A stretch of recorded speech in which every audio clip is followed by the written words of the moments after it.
Friends, நான் இன்றைக்கி காலையில் என்ன பண்ணியிருந்தேன்னா, பிரசாதத்துக்கு சாமிக்கு யூஸ்வலாக பிரசாதம் செய்வோம் இல்லையா, அதுக்கு லெமன் ரைஸ் பண்ணியிருந்தேன்னா, ஸோ இதையே எக்ஸ்ட்ராவாக இன்றைக்கி மார்னிங் டிஃபனுக்கும் சேர்த்தே செஞ்சுட்டு, அதனால் அதுக்கு சைட் டிஷ்ஷுக்கு ஒரு பருப்பு வடை செய்யலான்னு ஆசைப்பட்டு பருப்பு ஊற வச்சு இப்போ குறைன்னு அரைக்கப்போம். ஸோ வாங்க நம்ம இன்றைக்கி பருப்பு வடை செய்ய போகலாம். இந்த மாதிரி அரைச்சா போதும், தண்ணி ஊற்றாமல் சுத்தமாக தண்ணி.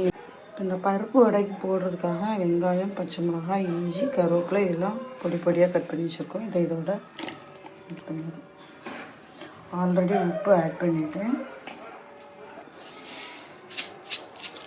கொஞ்சமாக ஜீரகம், கொஞ்சம் காயப்பொடி,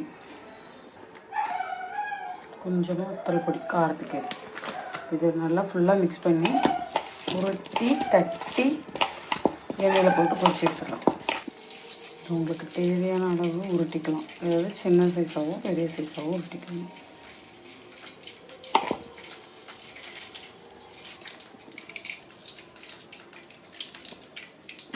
இந்த உருண்டையை தட்டி இதை எடுத்து சட்டியில் போடணும். எங்கள் ஊரில் இன்றைக்கி காலையில் வெதர் எப்படி இருக்குன்னு பார்த்தீங்கன்னா, நல்ல மழை தான் காலையில் இருந்து. இப்போ கொஞ்சம் பரவாயில்ல.